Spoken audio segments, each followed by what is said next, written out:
Hello, and welcome to the Shelly Show. I'm Shilendra, and you're watching this simulcast live on LinkedIn, Twitter, Facebook, YouTube. I hope you're safe and your family is safe as well. For you to view this episode and other sessions that are run on LinkedIn on emerging technologies, which are live, I would request you to follow me so that you can be alerted when a live session is on. This gives you an opportunity to directly ask the question from our guests. So please press the follow button if you're watching this on LinkedIn and Twitter. If you're watching this on YouTube, please press the subscribe button and the bell icon. And if you're watching this on Facebook, then you can share this, like this, and share it with other groups as well, so that more and more people can learn from our guests today. Okay, so let's start the show. If you've joined us now, tell me which part of the world are you watching us from. So put that in the comment section. Where are you watching us? Which city, which country? So I can take that as well, so that we know, we're aware which part of the world are people watching this show. Cybersecurity. Cybersecurity refers to the body of technologies, processes, and practices designed to protect networks, devices, programs, and data from attack, damage, or unauthorized access. The worldwide information security market is forecasted to reach $170.4 billion in 2022, according to Gartner. This is due in large part of organizations evolving in the defenses against cyber threats and a rise in such threats, including in their own companies. According to Cybint, 95% of cybersecurity breaches are caused due to human errors. It's a telling takeaway about cybersecurity landscape, and we have outlined more and more, and we'll be talking about in this session to give you an idea about the field itself, along with an overall impact of cyber attacks. To learn more about cybersecurity, I thought, let's bring in an expert. I have a very special guest who is an expert in cybersecurity. He's the ex-global VP of sales at Kaspersky Labs. And I think every one of us who's watching this has heard about what Kaspersky Lab is. And he has held many other leadership roles in Microsoft, Seagate Technologies, and so forth. So without any further ado, let me invite Maxim Frolov, a senior cybersecurity leader. Give me a second and let me bring him in. Hello. Hello, welcome to the Shelly Show. How are you doing? Hey, Shelly. Thanks for having me. Doing all right. Good stuff. Maxim, for the benefit of the audience, can you please quickly introduce yourself? Hey, I'm Maxim Frolov. Currently live in Dubai, but feeling myself as a global citizen because I live pretty much expat life for the 20 years already, all around the globe. So I've been doing business primarily in technology business all around the world, from Asia Pacific to United States, from Russia to Middle East. And cybersecurity is likely my primary area of interest and focus. And they're going to be my true pleasure to share some insights and stories with you today. Good stuff.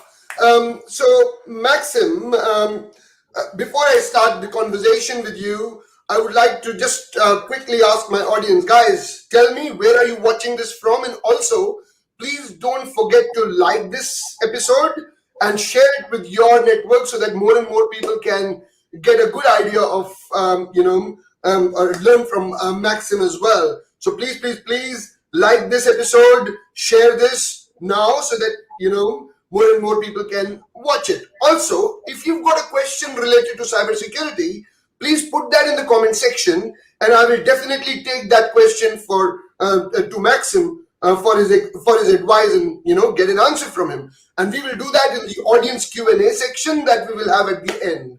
So Maxim, very, very quickly, can you please explain what is cybersecurity all about? I'll try to explain it fairly simple. So in today's world, I think anything is digital, right? It's not just a statement, it's pretty much how life is, right? So we buy online, we pay online, we meet online, we communicated online, so anything go online, right? And it's all created something called, in cybersecurity, we'll call surface of attack. I mean, the more digital touch points we have, the more potential intrusions points we have for the bad guys who are looking for nothing but the profit from bad things like compromising your personal data. So cybersecurity is something which helps to prevent these events to happen, but as well as to remediate when it happens. So in fact, it's kind of yin and yang, right? So it's always black and white. The black guys pretty much always one step ahead to find vulnerability in any type of software in order to reach up your data and actually make a profit of it. And the cybersecurity guys trying to protect them to do that, at the same time to react faster. And I think the paradigm changed a lot back in 2020, because I think the role of every single person as an individual, while in employee timing as well as a home timing, is actually as equal as a cybersecurity software which helps to protect. Because in fact, in all the technologies, human is still the weakest link. So tell me, is that only only targeted to large organizations, or cybersecurity? In this case, all of us are impacted. Explain what it means when we talk about cybersecurity, because I personally was attacked once, and I don't know whether that is classified as cybersecurity or not. But I was trying to sell a chair, and I put that ad on the on one of the marketplaces, and I suddenly got a mail from someone saying that, oh, I want this chair and I'll pay you $500 for that, but I want it to be shipped to, and I live in Australia, want to be shipped into UK. So, you go to Western Union, pay £500, and then, when it comes there, I'll pay you £1,000 because I'll pay you £500 for your chair and £500 for the shipping as well. And can you do it for me? And I thought that was bizarre, and finally realized that was someone trying to, get £500 of me. Is that what cybersecurity for an individual that is? Tell us about that. What you mentioned, it has a clear definition. It calls social engineering hacking. Mm-hmm. And in fact, it's a huge part of the overall, I would say, cyber threats and a game going around at cyber. So we'll talk deeply about that, and I'll give you examples. Some of them, I believe, will be very surprisingly how creative those people could be to try to, put you into the trap of the social engineering. But generally, yes, it's both related to the businesses and the individuals. I would say there is a number of, I would say, big categories which fall into cybersecurity definition. So some of them called targeted attacks, right? This is where, if you will, the well-trained hacker group using hacker tools, which are very well educated about different types of software. Would it be, let's say, specialized industrial software or banking software, or just software which using an IT or HR department of the company, and they can intrude the organization and start to build a plan how to make money of it. And I will talk in details later on about that. When it comes to individuals, in most of cases, there are, I would say, three major types of threats. Social engineering, as you mentioned. Another one, phishing. The phishing is, in fact, the website or email which looks, or application looks exactly or and almost identical to genuine one, but in reality it's a fake one, which either links you to the place where you lose your credentials, like your credit card data, or it will set up an exploit into your device. And the third one is just, let's say, ransomware, which probably accounted to the quarter of all the cyber threats back in 2020. And ransomware, when in most of cases your device, if you are individual, or your network, or the part of your operational network, if your business is blocked, and you gotta pay ransom to release that. So I would focus today on those, and I try to guide you through what they're about and what you can do about that. Good stuff. So can you give us an example, one or two, or as many as you might have encountered quite a few cybersecurity examples. So So share a couple of examples so it brings to life to people that what a cybersecurity attack looks like. Okay, so I think we will start from something what making a news recently, right?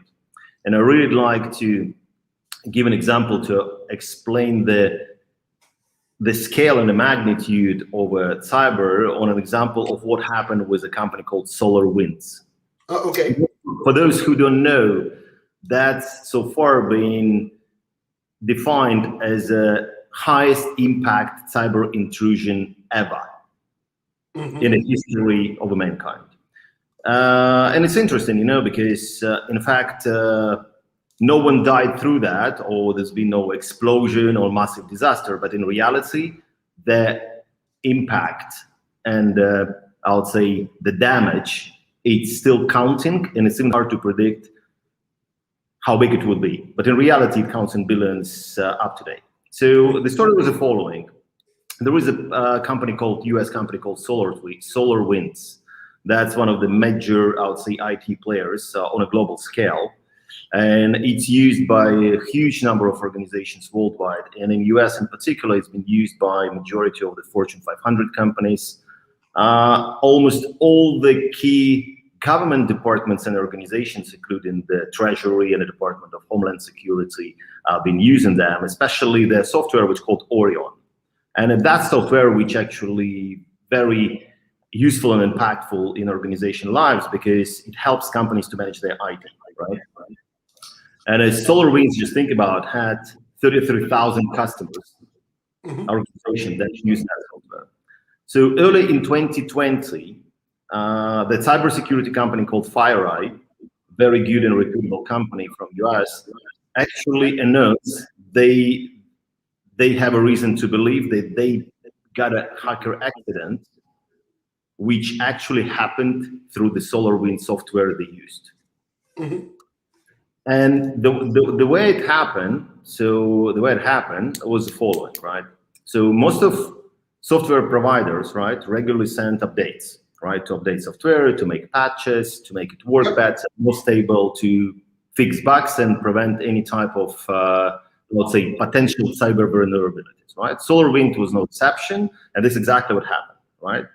Beginning of March of 2020, SolarWinds sent out software updates to all its customers, and that software update included a hacked code inside. Because in fact, the very sophisticated, super well-trained, likely multinational hacker group has intruded the network of SolarWinds probably 6 to 12 months before. So in fact, what happened with such sophisticated attacks, when it's intruded, when hackers are inside the network, they actually, what they do? They're watching, they're monitoring, they're learning, they're understanding the business processes and the behavior of a specific people who are stakeholders for them to do what they want to do. And that wasn't an exception. So they found a way to inject and exploit the hacker code inside the SolarWinds software Orion. And with all those updates, has been pushed to the large number of organizations, and that in fact created something what called the backdoor for the customer information systems, right? And the hackers start to install even more malware there, which helped them to spy again and get access to all those companies. So by brief estimation and most recent report, because investigation is still in progress, about 18,000 organizations, including, like I mentioned, top government organizations, Fortune 500 companies, turned to be vulnerable to the hackers. So, and it's interesting because it would likely will take years until all those networks will become secure again, because attacks linked to those SolarWinds hack and leak still counting. The most recent one being announced as recent as May 29 by Microsoft. They believe that what they found is exactly linked to the story I just said.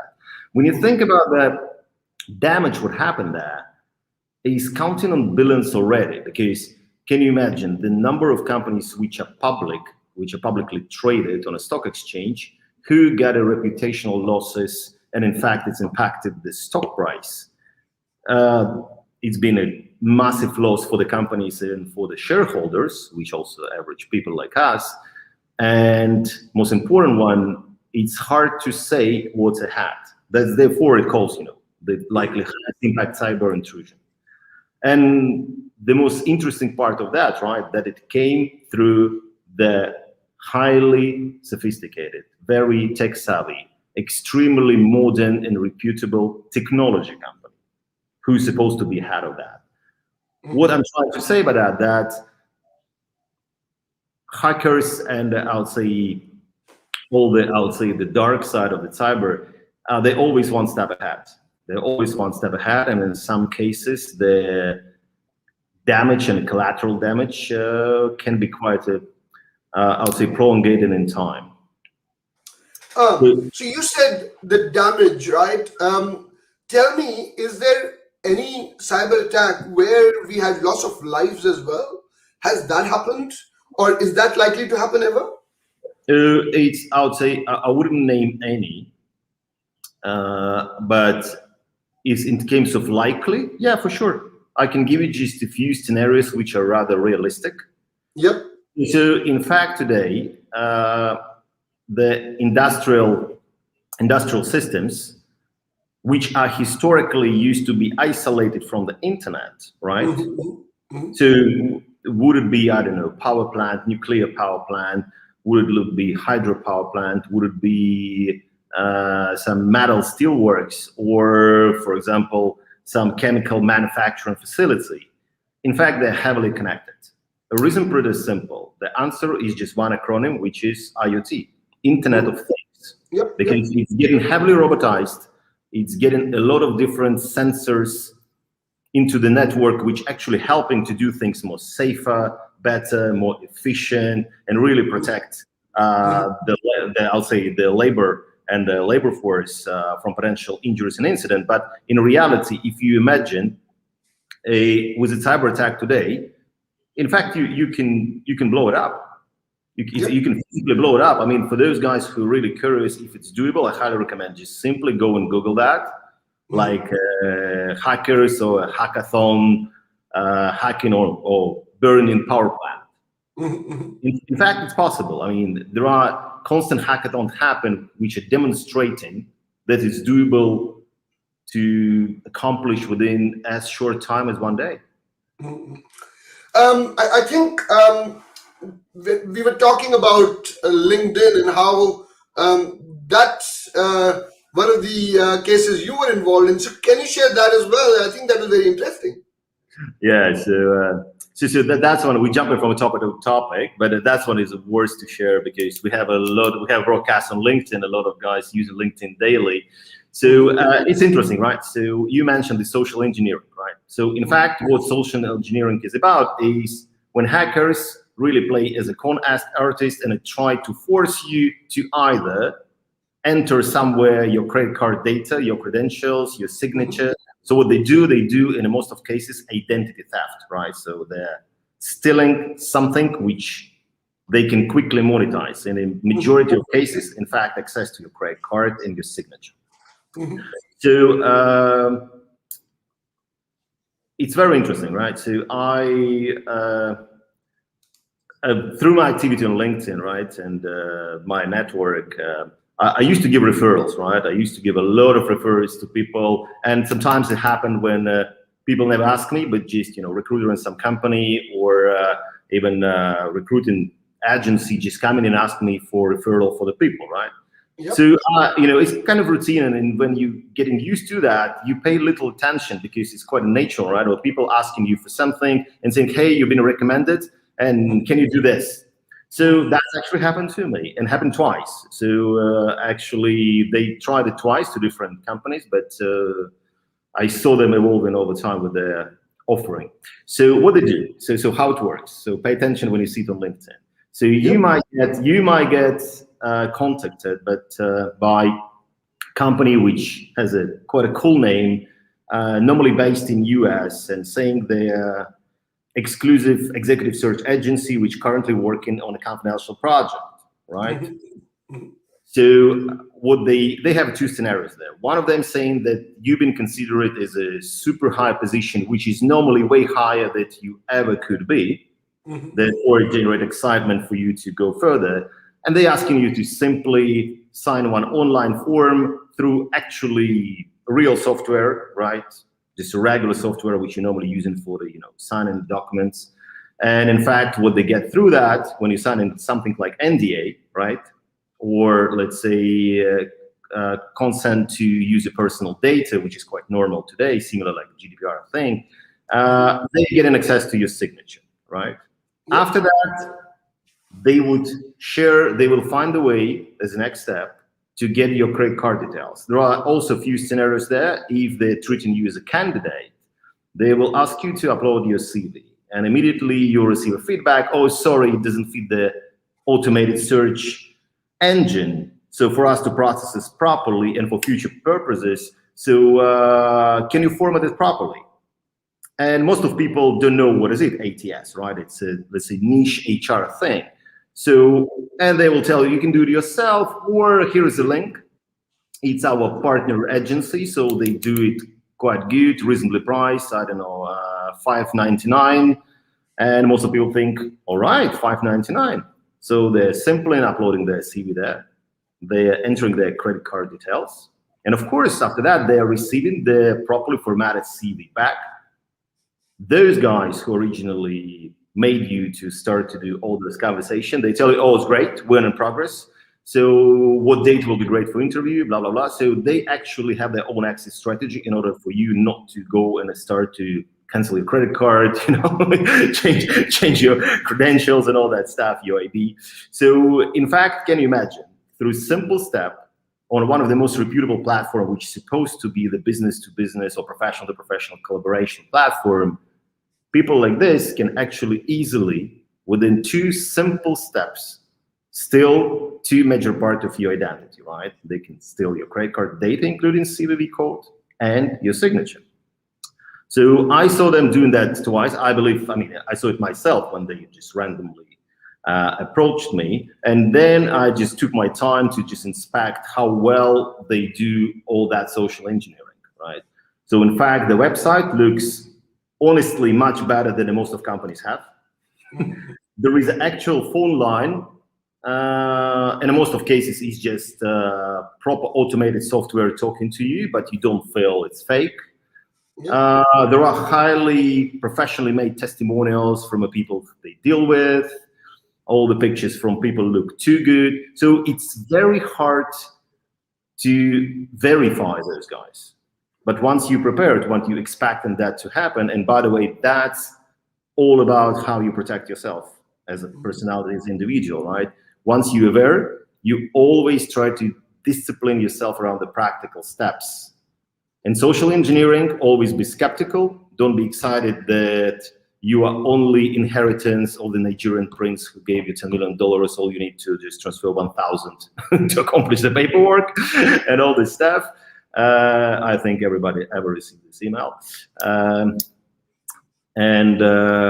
Just stay curious, stay very skeptical, and make double checks. So, and actually, I think that today the banks, credit organizations, they do pretty good job to rise up awareness for people never share their details, never share their credentials, but it's still going on. I personally have a number, believe it or not, of relatives of mine, close relatives of mine, who lost quite a big amount of money of savings account on a savings account in a scenario very similar to your chair story, by the way.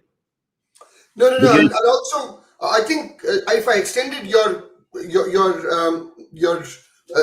the social engineering thing, I think they've got all the details. They've got the CV of the individual. They've got the credit card details.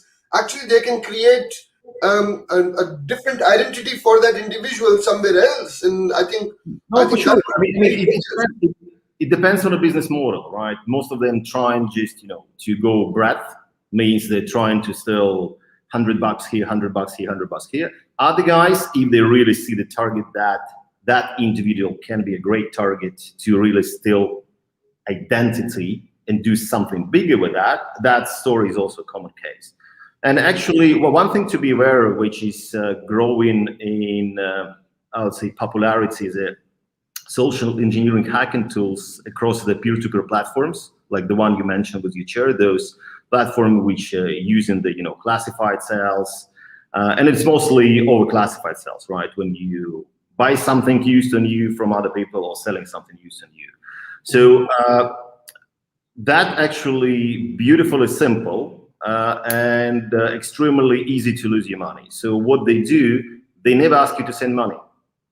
They tell you that they're using third-party service. So first of all, what they do, always one thing to look after, right, in the social engineering in the classified platforms, wherever you sell chair, watch, or car, first of all, never go outside of the platform.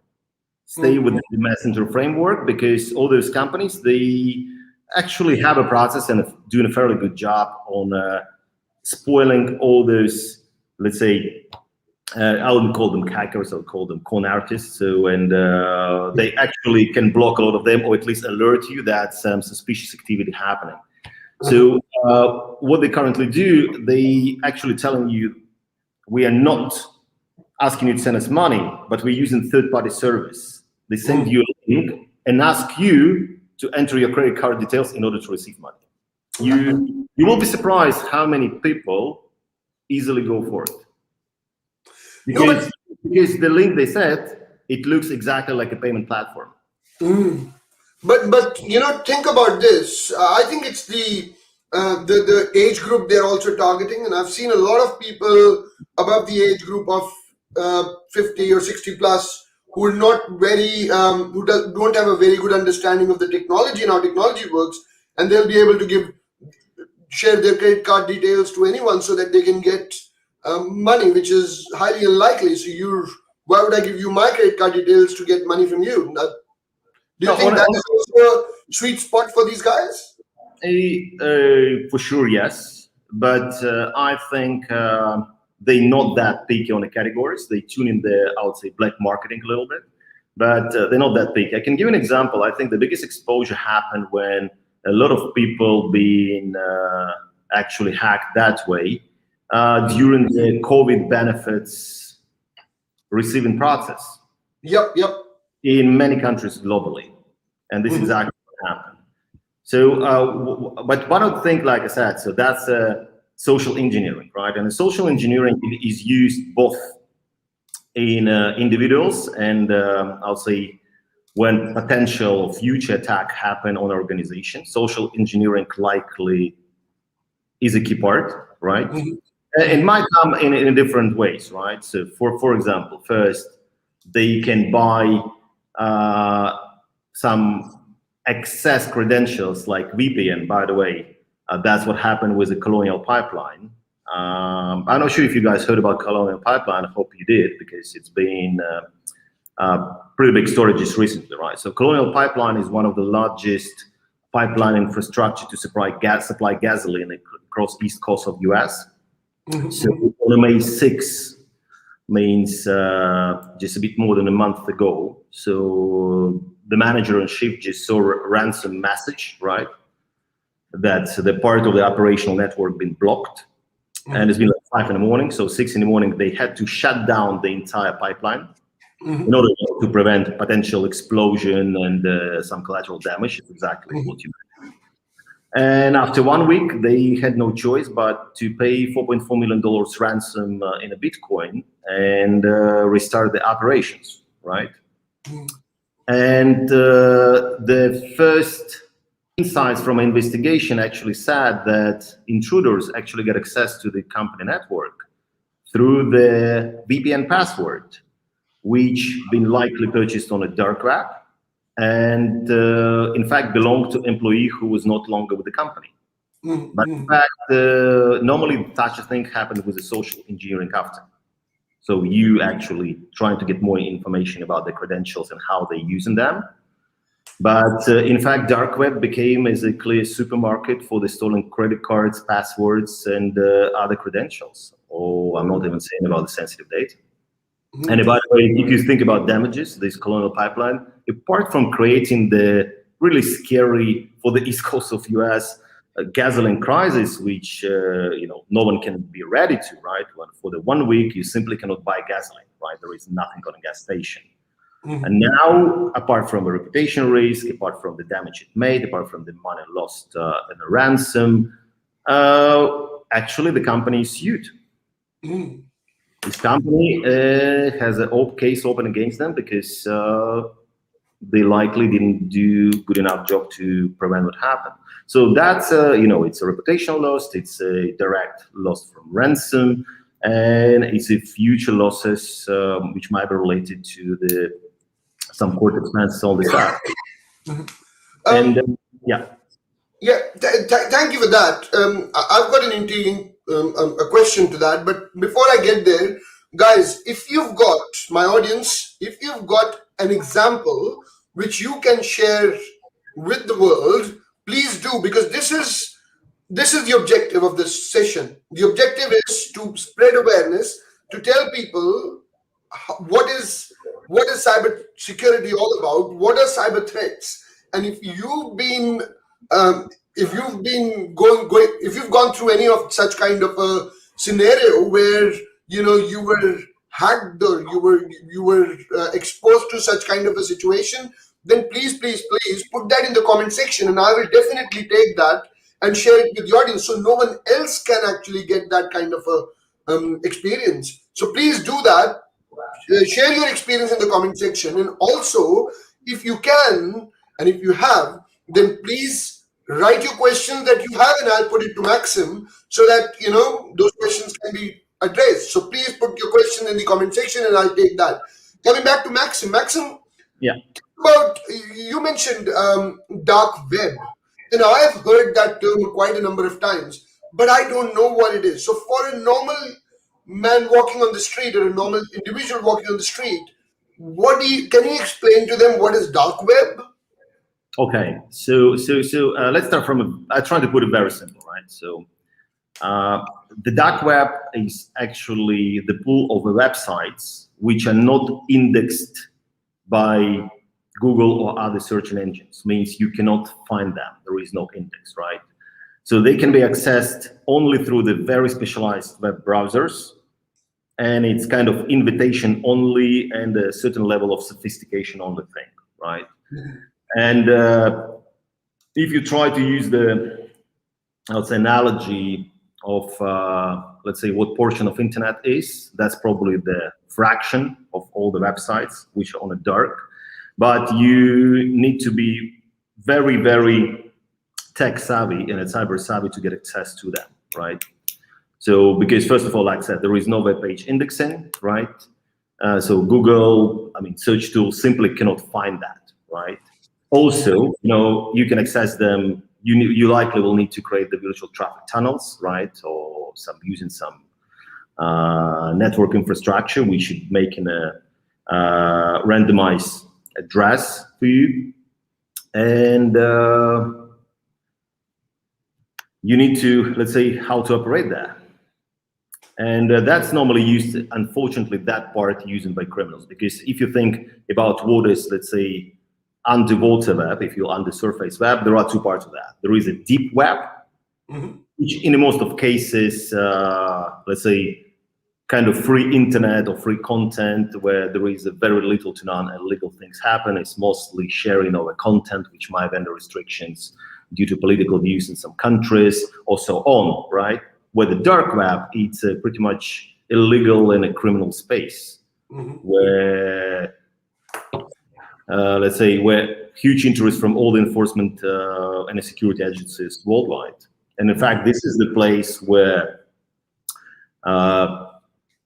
credentials can be purchased, where stolen information can be purchased, stolen data can be purchased. But more importantly, what I see is a recent trend. It's it's a few years in a row with growing popularity. The criminals there, they are selling ransom as a service or hacking as a service. Ransom as a service is getting pretty popular. So in fact, people can buy hacking tools from that, which they can use for the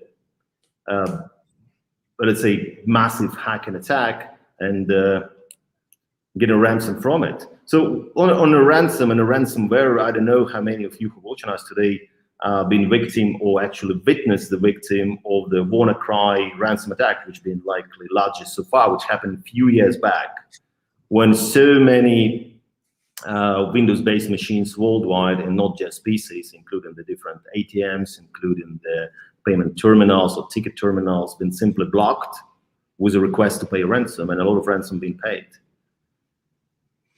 So ransom as a service, well, this is taking it to the next level. Ransom as a service? Explain how does it work? So explain, how does that work? This is fascinating. Ransom as a service.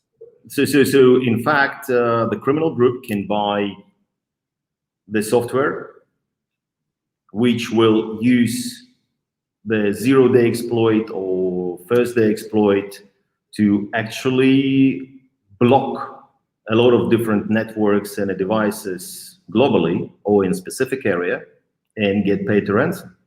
So in fact, let's say some guys developing tools, other guys, they applying some infrastructure to receive ransom, like in most of cases that cryptocurrency, and taking the full responsibility for it. So that's a scary thing. It's if you allow me, I would give an analogy that's similar what happened in the criminal world when some people selling weapon, others people using that. That's exactly what happened, and that's, to be honest, pretty scary. The access to something which used to be perceived as a exclusive elite, very niche down scenario, which is hacker, actually becoming a mainstream. Very interesting. Very interesting. Okay, cyber threats in 2021. So we've 2019, 2020 due to COVID created a huge digitization wave. Everyone is digitized. Well, they want to get digitized, but that opens the cyber threat scenario as well. So how do you see that in 2021, the cyber threats? How are they coming? Are they, have you seen any recent ones? What's happening there? So I would, let's say, split them for two categories for, let's say, organizations and individuals. For organizations, I think one of the biggest vector could be to attack different type of robotized manufacturing, because this is something which is growing exponentially worldwide, and generally IoT as a future surface of attack. Because one thing, right? So let's be fair, right? So anything connected to internet is a subject to be potentially intruded, right? It's potentially doable. The question is what you can do if you hack your coffee machine, but that's another story. So I would say for organization, I think it's clear that ransomware, first of all, ransomware, due to adoptance of the cryptocurrency, is likely will keep growing. Like I mentioned already, it's by different estimates, it's counted roughly to 25% of all the type of cyber threats in 2020. I believe it will preserve the pace, unfortunately. I think the identity theft can likely keep growing, and the reason for it pretty simple, because we using our identity and credit card details online more than ever today. They're very simple, right? So actually all the lockdowns really build the habit, which likely stay for a while. Another thing which I clearly see that adoptance of the crypto as a part of the investment portfolio of the individuals, regular people like us, will likely bring the wave of attacks which are targeted to steal crypto, either from centralized exchanges, from DeFi, or from crypto wallet, which been case by case already during the recent 5 years. And it's compared to general crypto damages, it might be not that big, but it's still quite a number. I think the average number which is estimated as a lost of a stolen crypto from different sources last year being almost $500 million. $500 million stolen cryptos? Yep. Of course, the biggest part of that comes when it's stolen like 100+ million from centralized exchanges. But part of that coming from crypto wallets, part of them coming from DeFi when some, let's say, not that common services getting used. And I would say when you think about the ways the attack happen, I think they will remain pretty much the same. Of course, they will evolve in a shape and a form, but I think the way they are today, they likely just keep evolving exactly the same way. Therefore, it's a good news. Means at least we understand how to minimize the surface of attack on ourselves and our organizations if we just following simple routine cyber hygiene or cyber discipline, if you will. So I think there is a very simple, survival guide, which I personally use and I highly recommend to use anyone. So first of all, make sure you protect your endpoint. Means get the basic antivirus, which is now nicely from any vendor comes in the suite package. You always get with that the antivirus, you get the password manager, and you get a VPN. So you definitely use VPN in all public spaces. If you work from home, I highly recommend to have 2 networks, one for work, one for pleasure. So make sure that you don't mix your activities of work and home activities, because they can be intruded from one way or another. Definitely use dedicated email, which you use solely for registrations online, the shopping experience or wherever. Don't mix it with your regular email, which you normally use for your banking services, for example. Make sure you get yourself educated properly about how dangerous zero-day exploit and a first-day exploit is. So let me explain. It's a super simple thing, actually. So every software is not perfect, right? Yep. With a certain focus from hackers, vulnerability can be found out. And actually that process goes as a constant exercise, not just by hackers, but also by vendor. The company who created software, they can either hire professionals or have their in-house department. They keep in searching, right? Of course, now when you're creating software code, you're using special software, which inspecting it real time. It's minimizing surface of attack, but never be 100%. So what happened was a 0-day. When vulnerability discovered, if hackers discover that faster than the vendor who produced the software, for example, it's quite often happen with the Microsoft software. The reason pretty simple, because it's most popular and most installed software in the world, right? That's why they target that mostly to reach the scale.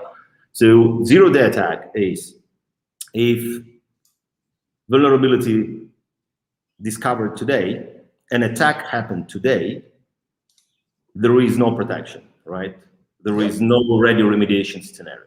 The same thing for day 1, meaning day after, all right? So this is what normally hackers do when trying to exploit the malware exploit into your network or into your device.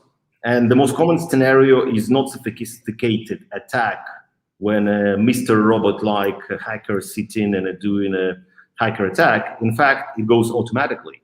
And most common scenario is actually phishing. Do you know what phishing is? No, explain it for our audience. What is phishing? Well, phishing, I mean, it's very simple. If you like fish, you go fishing. So no, actually, phishing it's a different spell. It's a PH phishing. So phishing is one of the most common and so far, unfortunately, one of the most efficient ways when hacker try to install the exploit onto your device. So you might receive email which looks exactly in terms of lookalike identity, also, brand identity from, I don't know, your supplier, your colleague, your customer, your bank, wherever. Normally, it either has a link to click or it has a file to open.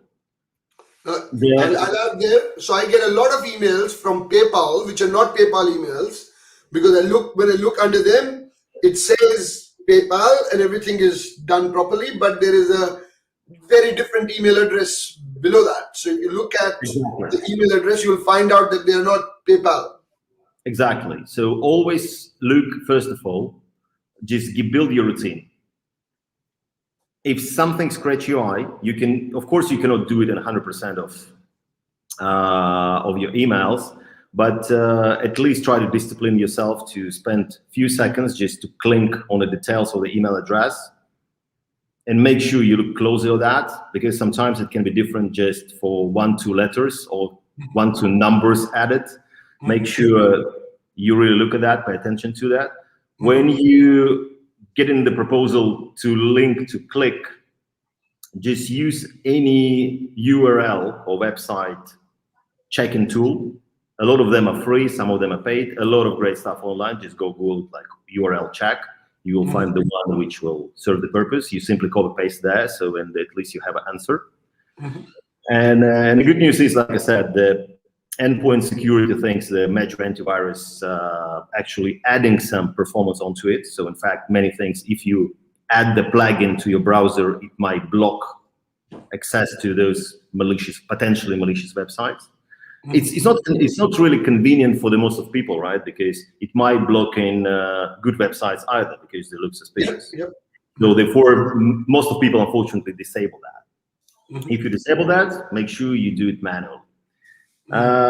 Make sure that you use password manager and you use multi-factor authentication everywhere you can, right? So simply get something, I don't know, Google, Microsoft one, and have a multi-factor, have a 2-factor access. And I think that's pretty much it. And make sure you're aware about that. Make sure you understand how phishing works. And if you never ever had a training about phishing, I strongly recommend you to raise up requests at work to your HR department, to your security or IT department, or if you run the business, just get access. There is a number of platforms, right, who providing that as a service. So in fact, you can purchase that for your organization as training, and it's actually such a beautiful thing. So you don't need to be tech savvy, you don't need to be cyber guy. For example, I don't know, you running your real estate agency, you have 10 agents and yourself, and you are the man who run everything in office. So what you do, I mean, you can buy access for the program. In fact, it's simulate the phishing attack on your company. So your employees will start to receive phishing emails from the platform. And basically their reaction will be scoring, will be advises what to do, who need to pass training, and of course the content, how to deal with phishing. So that I highly recommend, because so far I see it's probably the most helpful part of the cyber protection, which is a basic education of the users. Because like I said, unfortunately, in every cyber and technology system, human is the weakest link still. Guys, if you're watching this episode and you've been exposed to phishing, then please share that with everyone so that everyone knows what's going on, and then maybe there is a new way of people with a new way of hacking that has happened, or new way of phishing that has happened, which needs to be shared with everyone. So please put that in the comment section, and if you've got any question for Maxim, please put that in the comment section. I know it's a bit heavy kind of a subject, so not everyone totally gets it, but if you can simplify a question which you think is a simple question and you may not be sure about, please put that in the comment section, and I'll put it to Maxim. Okay, future of cybersecurity. So tell us about the future, Maxim. Where is this all going? Do you think it is going to be very, very dangerous going forward? Everything is now digitized. There is IoT. There is all of that happening. There's self-driving cars. Can there be an option where someone hacks the car and drives into your house? Who knows? Well, I would say we don't need to be scary, right? So I would say the awareness and a moderate fear is good. The panic is straightforward way to disaster. So we better don't be panicked. So honestly, there is no disaster, there is no panic. I think by far there is little to none impact might actually happen to individuals through that massive surface which IoT created, all this IoT we have at home. But in fact, most of us just don't understand how many points of entry to the network or ecosystem we own we have. Smartphone, smartwatch, different type of beacons and trackers.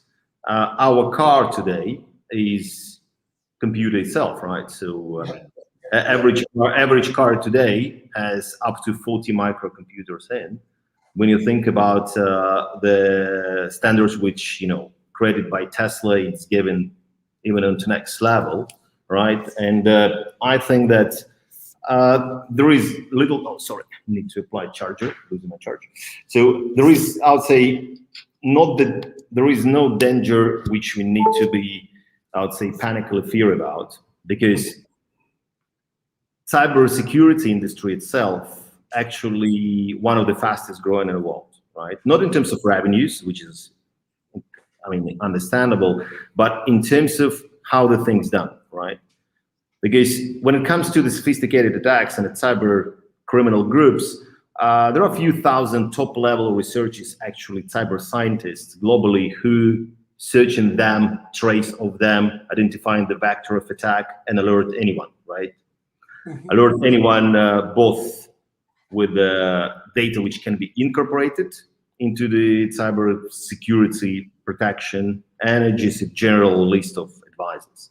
What is more important one, that all the technologies which, let's say, in use to make our life better, especially machine learning and overall artificial intelligence, all of them are on duty in the cyber today. So in fact, they help to identify the potential threats and the malware faster, to identify the potential threats faster, and to propose the different scenarios way faster. So in fact, that black and white race, that's still pretty much in balance. That's still pretty much in balance. And as I said, that the weakest link is a human. We will be better protected, not just rely on a cybersecurity product, which we need to, for sure. If you don't go and buy one immediately, believe me, it will be the best investment of $35 you ever made. And make sure you know how to deal with that and educate your loved ones, your colleagues, your employees, and this is how it's going to work. And in terms of the trends, like I said, so if your iRobot Hoover will be hacked, likely there will be no much harm done apart from your floor still will be dirty, right? If your coffee machine will be hacked, so most likely, nothing will happen, because most of people don't have a smart home, in the meaning it's a super smart home where everything is connected. Yep. But for those who do, that might be a little bit different story. But that all matter of man-made sophisticated attack. But the most of attacks on individuals, they happen in automated way, right? Because it goes as a malware, which distributed pretty much automatically and mostly through the phishing attack. Hey, I've got a question, and I think this is because I have seen that quite a lot. Couple of things. One, Microsoft, Apple, they've got an inbuilt antivirus, right? These days, Microsoft is using antivirus. It's a pretty good product. Yeah, so Microsoft antivirus is pretty good, right? And so is Apple's. So is there still a need for getting a third party on top of it? And that's the first question. And the second question is that, you know, there are a lot of pirated antiviruses which are available as well. So you can download them and you can install. How safe are those? Because you're not paying for it, but isn't that, well, it could be an opportunity for a hacker to provide a antivirus, which is not an antivirus, and getting access to everything you've got. So let's start from a simple one. I highly encourage anyone to use only licensed software which you buy from a trustful sources. It's not the matter of, let's say, license right protection or intellectual property protection, or my, let's say, as a businessman, huge focus on a monetization. It's not about that. It's a simple matter of security. Your chances that you put yourself in danger by buying something which has malicious code inside is exponentially high if you do it in a pirate's way. As simple as it is. And then ask yourself, so was those 35, 40, 50, $100 really something which make a difference in your life when you just got a free pirate stuff, right? So when it comes to the antiviruses you mentioned, so first of all, Apple has no antivirus. There is a fairy tale, which I explain my vision on it. I might be subjective, so it's not the, let's say, 100% truth and might be criticized for sure. But historically, Apple been perceived as a less vulnerable ecosystem than Microsoft. And for me, it seems to be not true anymore. The reason pretty simple. The exposure, install base of Apple historically been way smaller than Microsoft. Before, all the hackers used to build the hacking tools and target Microsoft product because exposure is bigger. Yep. Today, with the market share and a growth rate on a different products and ecosystem Apple has, it's not a case anymore. And a number of threats which can be targeted to your Mac and your iPhone, they grow exponentially as well. So for Apple, I'm Apple user. I'm using endpoint protection on all my Apple devices, all devices. And back to your question, if Microsoft has a built-in antivirus, is it necessarily to get an extra one? I think that's a matter of personal choice, because every cybersecurity company who providing you the offering product, they have something special, all of them, right? So the way it works is mostly signature-based, right? So in fact, they identifying the threat, put it into database through the cloud, push into, let's say, on the endpoints, if you will, to explain how it works in a simple way. So I think Microsoft product is pretty good already, right? It's, if you have a look on a benchmark of, I would say, how it's detecting and preventing the threats, it's pretty good already.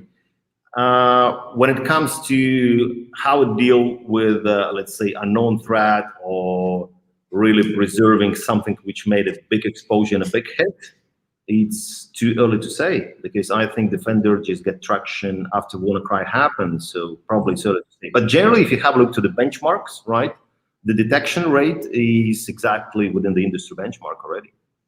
Well, okay, that's good. That's a very good clarification, because that gives me a bit of thing, because I only use Microsoft antivirus, and I thought that was pretty good, and I haven't had it, touch wood, haven't had an attack for the last 10 years.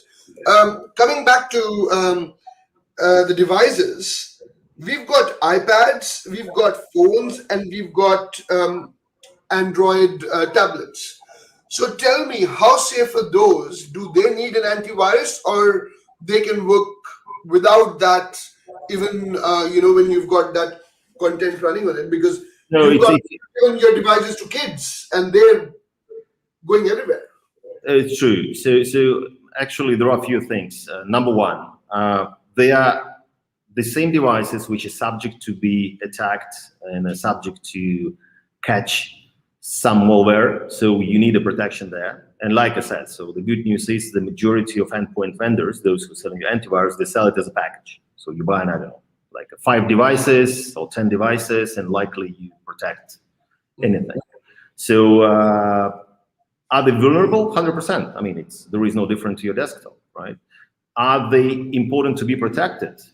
Probably even more, because I think the most sensitive information is in your iPhone, actually, or your Android phone or your smartphone, because you use your banking apps there. You have your wallet for your cards, which you use contactless, right? You likely have applications from different types of investment services you're using, right? Both fiat and crypto. So you likely have a lot of personal information there about your property, about your assets, would it be your cars, and so on, right? And in many cases, by the way, people use work email and work collaboration platforms like, I don't know, Trello, Slack, Miro, wherever, on their phones, more on their desktops.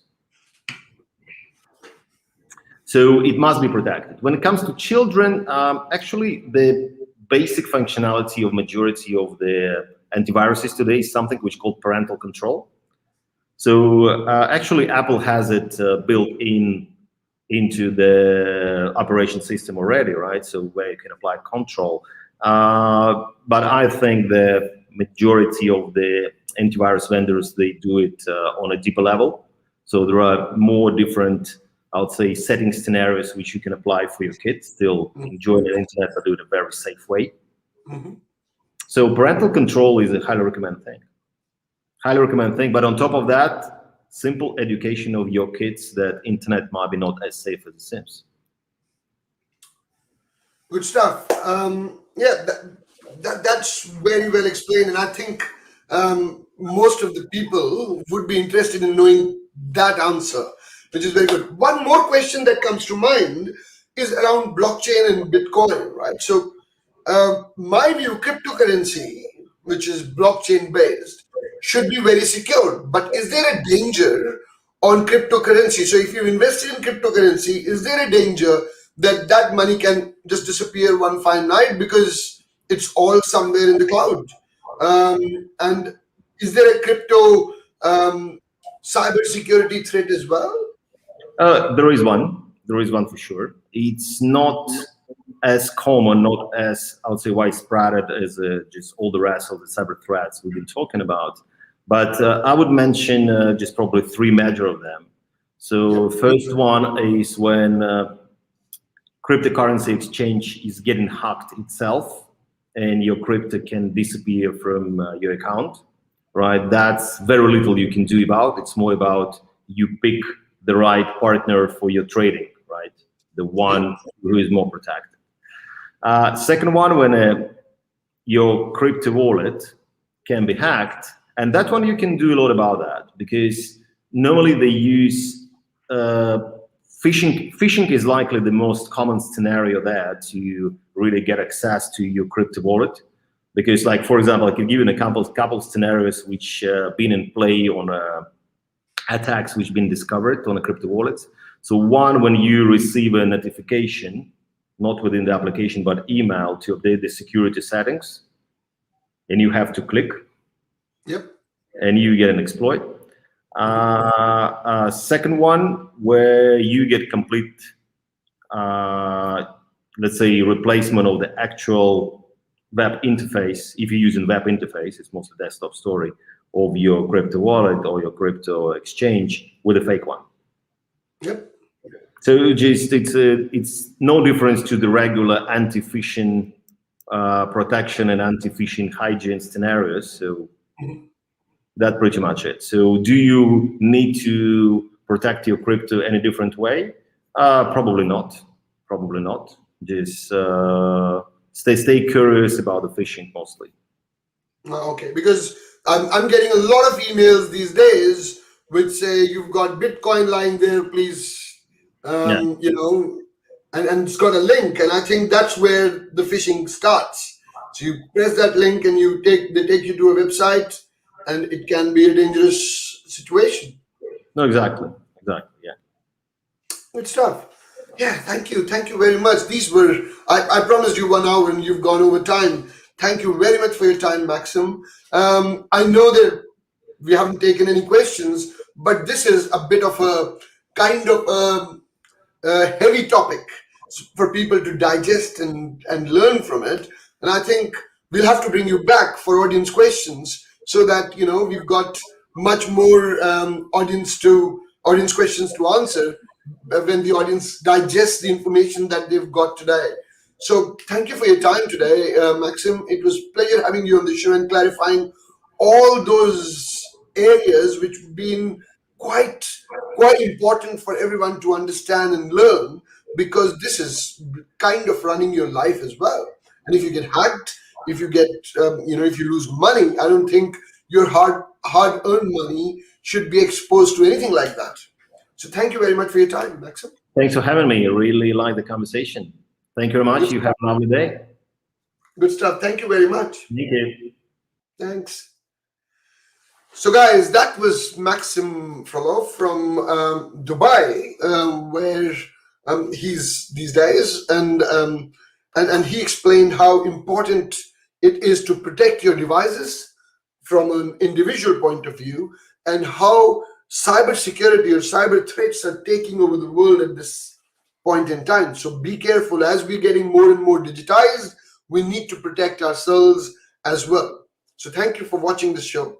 Thank you for your time. I hope you learned a few things here and there from the session, and you will implement in your daily lives. I'll be back soon with a very exciting series that I'm working on, which will make a huge difference to your lives as well. So watch that space. So if you're watching this episode and you've liked it, please press the like button.